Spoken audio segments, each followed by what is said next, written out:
What's going on, everyone? Thank you so much for visiting my channel, YIC by Faith, aka Young in Christ by Faith. First of all, I apologize for disappearing for so long. I ended my fast and I just sort of, I don't know, it's like things just sort of were just great. I was on this euphoric high, so to speak, you know, and I felt so great physically, mentally, emotionally.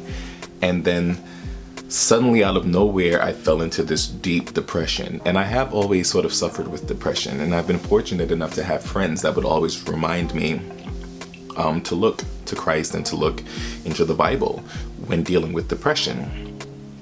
The way that I've always handled it throughout my life is to just wallow in it until it's over. And sometimes it may last a week, it may last a month, you know? Sometimes I think it's over and I'm still in it and don't realize it. This time around, it just hit me so hard out of nowhere. I suspect it had to do with my food intake, because my intention was to focus on, speaking on the physical aspect, my intention was to focus on real God-created fruits and vegetables and such, because I felt such a major difference when changing my food intake. And then I slowly kind of convinced myself that, you know, maybe veganism isn't the best way to go. And so I just had a little piece of meat here and a little, I actually stayed away for the most part from the dairy, from the milk and the cheese and things like that, because I am a singer. And eventually I had some, and you know, it wasn't until after I broke out of the depression that I realized this may have had to do with the food intake. It just sort of messed with the my physical chemical balance, so to speak. But I fell into this depression, and I honestly didn't know why I was in this depression. Although it does annoy me when people ask, why are you depressed? Because the truth is, and not just me in general, but in, you know, not just me, but in general, if you ask anyone who is a depressive person, when you ask, you know, why are you depressed? That's insensitive. You know, depression isn't, you know, you might become disappointed or sad if something in life goes wrong, but depression is something you really don't have control over. Consider the fact that there are people out there who have all the money in the world, who have everything they've ever asked for in life, and they are still just depressed. You know, that, I don't know where to go from there, you know, it's a real thing. So I found myself in this depression, and I did not know why I was depressed. And I convinced myself that one particular thing was the reason that I was depressed. And when I tell you, like, I didn't even come out of my room for 3 days. I just stayed in bed. I got up to use the restroom. You know, if I waited until late at night, I just stayed in my room and just essentially just allowed myself to be dehydrated. Excuse me, because my thought was, I don't want to see anyone. So I would wait till late at night when everyone else in the household was asleep, and I would go into the kitchen, get a drink of water, maybe to eat a pretzel, just grab anything that was quick and easy. You know, it sounds crazy, but it's the truth, you know? And this was the deal for three days straight. And I convinced myself that one particular thing, forgive me, I just wanted to see, what is this about? Okay, sorry, that was a random text message from a fellow artist of mine that I know. Yeah, so either way, I digress. The point is, it was so bad. The depression was so bad. I didn't answer my phone or anything. A friend of mine invited me out. And the crazy thing is that each time that I felt that I was about to break out of the depression, something else would happen. I suddenly found myself in a place where my bank account fell into the negative. And I don't even know how. I still am not even 100%, well, I kind of know how now, but still, I wasn't prepared for that. And then it was so bad that when I finally got a check from work, it took me out of the negative, but it literally just gave me $5 in my account. So I still had to wait. I'm still having to wait until this Friday to be able to survive, you know. It's been hard, I'm not gonna lie. You know, by the grace of God, I fortunately had a couple of bills, you know, dollar bills in my wallet that I've been able to sort of use and sustain. You know, basically I've been using that to get to and from work, basically. So, you know, if the food isn't from home, I'm just gonna be hungry. That's how it's been. So there was that, and so, you know, I fell into the depression not too long after I ended the fast, and I just didn't want to come on here and present myself as a liar. I didn't want to come on here and be this guy that is a real, you know, this who's speaking right now is a real person, but I didn't want to throw on a facade of this and basically lie to the camera, to my fellow Christians, you know, anyone who happens to be watching this. And I just didn't want to do that, you know. And then when I finally did break out of the depression and did, you know, see that I was convincing myself that something was wrong when nothing was wrong, and I was blaming one particular person, a family member who I love, and saying, you're the reason that I'm here. And that wasn't the case at all. You know, this is the first time where I know that God must be with me, because this is the first time where I was able to get out of my own way and see that this is not necessary, you know?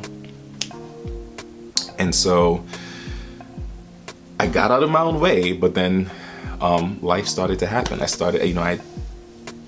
took advantage of any opportunity to work and be able to build up my bank account, because for one thing, I had no money, like I just said, but additionally, I am an artist. I have performances to do. I have to travel to go to some of these performances, and I'm not, you know, my name isn't heavy enough for people to pay for my airfare or put me up in a hotel. I'm still, you know, paying my dues and everything. So any opportunity I get to work and make a couple of dollars to, you know, accumulate a travel fund, so to speak, I do it, you know. And additionally, I've mentioned before that I've had auditions for certain grad schools, for acting grad schools, and I'm auditioning for 3.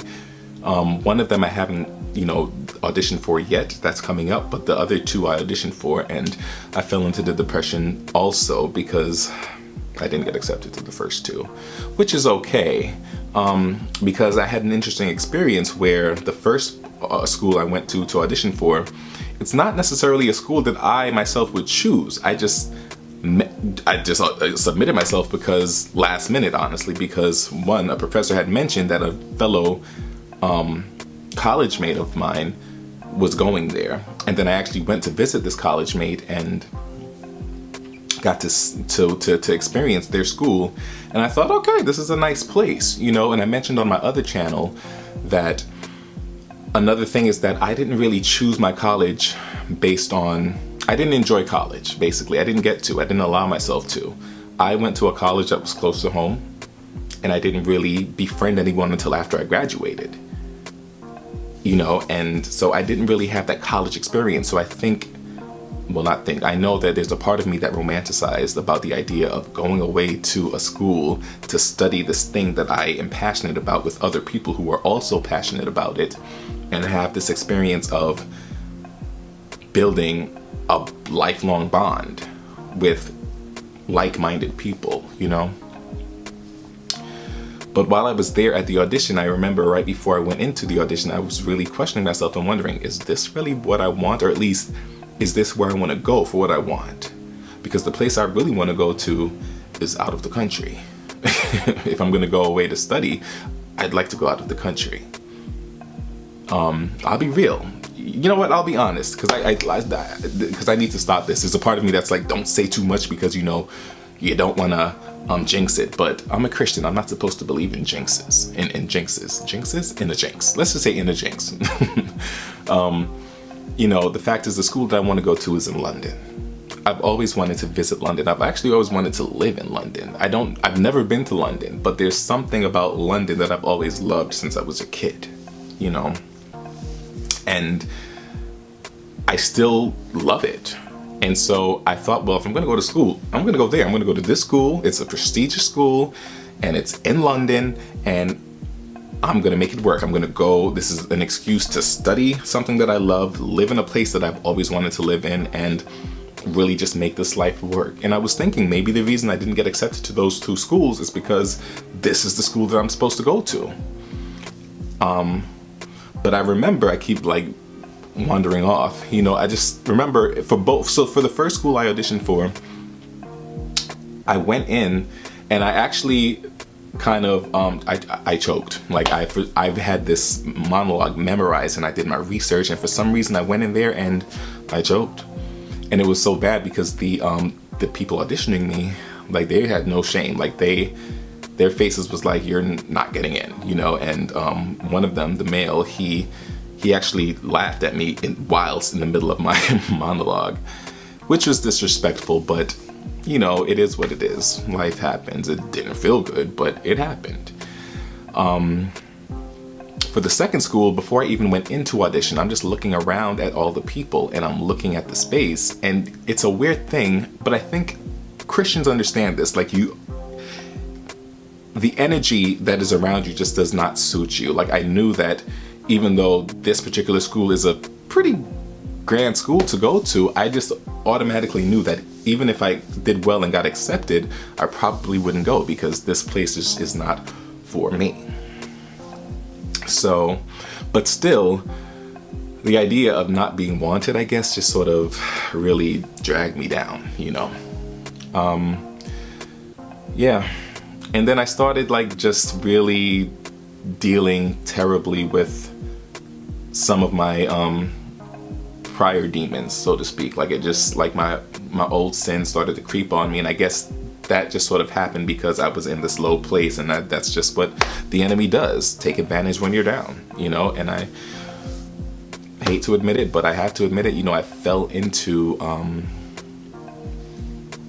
some of my old sins, and I guess a part of, there's just this part of me that felt like I have no right to come on here and shoot videos for this channel that the Lord inspired me to create, because then I'd be a liar, you know. And so it's like everything, like just everything fell upon everything, and it just gave me reason after reason after reason to not come back, you know. But there is one particular person who's been watching these videos and just really encourages me. The fact that he watches and even like checked back in to ask like, what, no more videos, you know. And you're probably watching this video now. Thank you so much for just being that person, you know, because the fact is, even if it's just one person that's watching these videos, it means that I'm doing something right, you know. At least I hope. But yeah, so, but I'm realizing I have a lot of work to do. I'm blessed. We are blessed to serve a God that is forgiving, that allows us, that understands that we make mistakes, and makes it so easy for us to simply genuinely ask in and from our hearts for forgiveness, and He will offer that to us. And that leads me to another thing that I wanted to speak on. You know, I had a couple of weeks, about 3 weeks, possibly a month, where my phone wasn't working. I changed my service because it was just so expensive, and I'm a starving artist. So I got to this place where I realized I really have to cut down on a lot of bills. So I changed my service so that my bill is now half of what it used to be. But I get the same, actually better service now, you know. I know.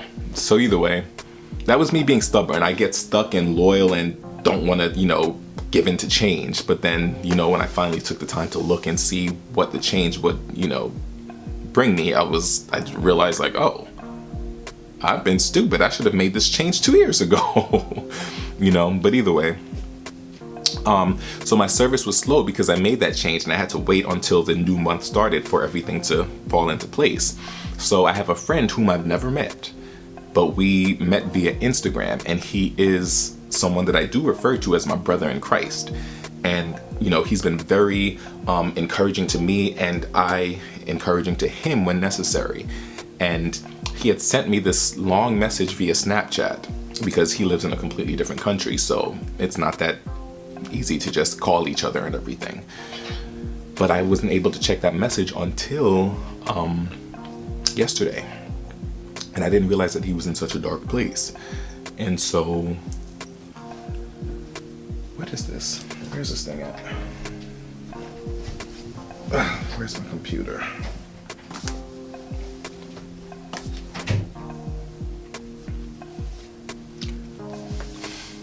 My bad, y'all. So, like I get a little embarrassed. When I shoot these videos, I try to shoot when there's no one in the surrounding area, but sometimes people pass in the hallway and I get embarrassed because I get embarrassed. So I suddenly found myself in this place of like trying to find an excuse to not keep talking yet. But either way though, I'll probably, if I don't cut this out, then I don't. But if I probably will cut this part out. We'll see. Where am I? Oh, I thought this was much longer. I don't think I'm gonna let this go past 20 minutes though. But yeah, so he left me that long message, video message, basically just letting me know what he's been going through and that he really needs my help. He needs my prayer. He would love for me to pray with him, and he was very honest. Like a lot of what he's been going through, I wasn't aware of. He would only tell me in tidbits, so to speak, but it was like enough for me to know like, okay, he's going through something, but never enough for me to realize how deeply disturbed disturbed might be the wrong word because that makes it sound worse. Well, no, disturbed in the sense that the enemy is really attacking him, and I felt so bad, but I realized there are times where the enemy will try to use our good intentions and our good wills against us. I'm trying to better myself financially by making this change with my phone bill, but then, I wasn't able to really use my phone. I couldn't use social media and all of that stuff, really. I couldn't check my emails. I really couldn't do anything except make phone calls and receive phone calls, and text messages was barely a thing at that, So I saw the messages and I felt terrible that I took so long to respond. And yeah, he was basically just asking for me to pray with him for him and I to pray together, and for me to get my prayer group together and pray for him as well, because of all these things he's been going through. And he told me in great detail what's really been going on. And I realized, dang, this is serious. And so I sent him back a long message, first apologizing for taking so long to respond, but letting him know why this was, and letting him know that absolutely I am here, willing and ready and waiting when he's ready. And I want to get my prayer group together, and I guess that's part of the reason that I'm doing this video too. If you happen to be watching this, I really want to ask you to pray for my friend. His name is Matthew, and like I said, he's not from the US, but I want to just ask you to just pray for him. Pray for his comfort and his mental health, and for him to get out of his current situation. Because regardless of how the enemy beats on him, he still, however downtrodden he feels, he continues to still fight forward.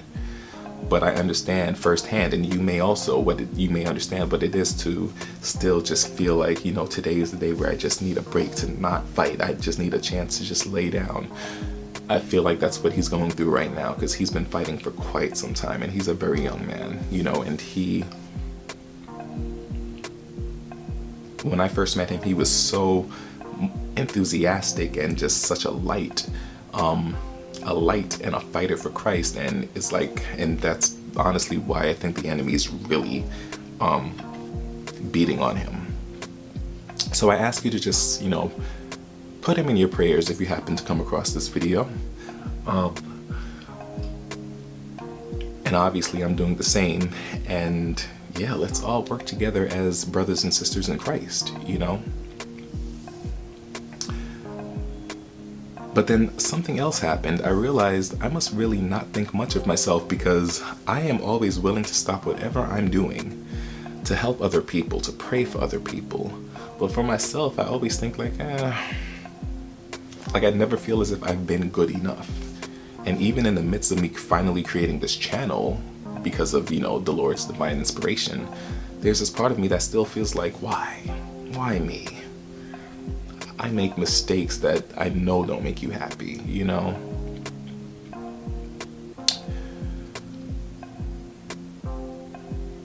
And so I'm like fighting to find it within myself, an understanding of me being worthy of his forgiveness, So I mentioned that just to say, please add me in your prayers as well. And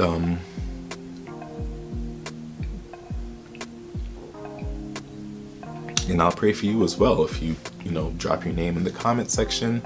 You don't have to tell me what's going on with you, but I feel that we as Christians, especially those of us who are newborns in Christ, I use that term for a reason. We really have to fight for and with one another. Not with one another, but we have to band together and fight for each other, pray for each other, be a prayer warrior for one another. And so yeah, with that being said, I'm back.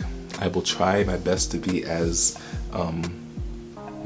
what's the word that I want to use? I want to try to be as constant with these videos as I can be. And yeah, with that being said, thank you so much for watching, and please, as always, stay young in Christ by faith. God bless you.